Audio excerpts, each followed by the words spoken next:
kaibigan sa Korea na magpapaligaw din. Ano mo nga? Mga text na rin, pwede na rin daw sa mga text line. Tumikim na po kayo ng present na banana. At hindi lang yan. Sarap po mga kain natin ngayon, di ba? Ang labas. Saan? Pinakbal ba?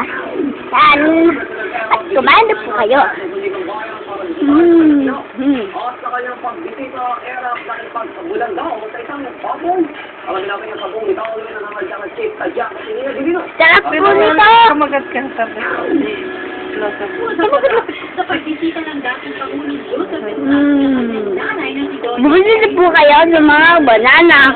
Kahit iba, kahit malaki, pwede po sa inyo. Masarap po yan.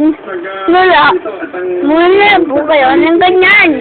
Masarap po yan na okay. Ito ko nabalitaan na may baboy na nakawala